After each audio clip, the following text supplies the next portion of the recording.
Thank you, Chairman. Thank you for the second round of questioning. This was something that had come up in the first round, and what I'll probably do is I'll frame the question, and then we'll go down the line and just hear each of your thoughts on it. As a cop, you get to learn all sorts of fun case law, and in this particular case, Brandenburg v. Ohio from 1969 is the current governing SCOTUS case around where does free speech end and where does criminal action begin. And so just for the sake of framing this, I'll read you a quick synopsis of it, which is that speech may not be forbidden, advocating the use of force or unlawful conduct unless that advocacy is directed to inciting or producing imminent lawless action or is likely to incite or produce such lawless action. And so it goes back to the old hypothetical, is it allowed to yell fire in a crowded theater? Well, that depends. Is there actually fire in a crowded theater? Then yes, you should absolutely yell fire in a crowded theater. But if you yell those exact same words with the intention of sowing discord, causing lawlessness, somebody gets hurt in a chaotic evacuation and you knew there was no fire, you did it out of malicious intent, well then of course that's not protected speech. And so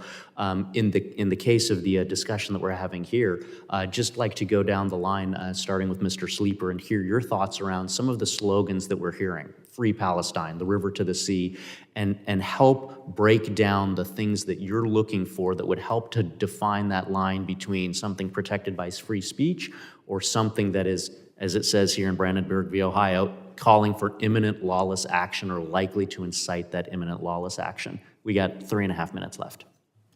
Thank you, sir. Our analysts are trained and managed to a privacy policy. We have a very rigorous privacy policy at SCN.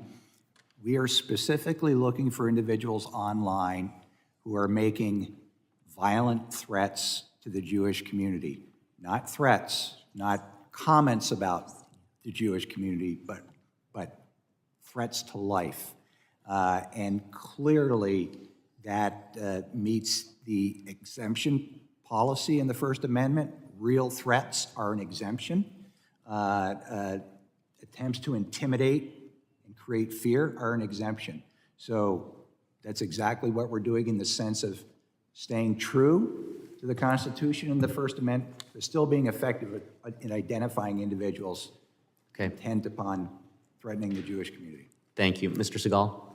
Yeah, I would just say quickly, there are two elements that we look at. One is, there is completely protected speech that can still be very damaging, not because it's immediate, but this is a slow boil.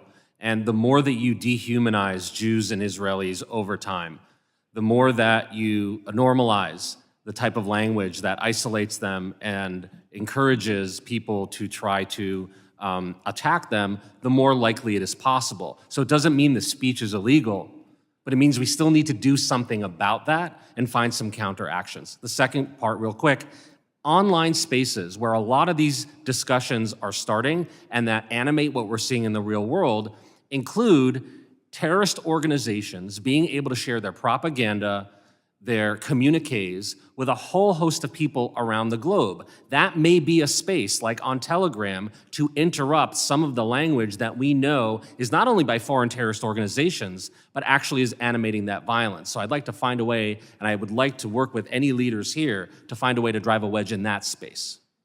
Thank you. Dr. Carafano? Now, the reason why I focus on material support is because it's an action that we absolutely know stops terrorists and public violence. And as you pointed out in that legal opinion, there is a bright line there. It is not a free speech issue, period.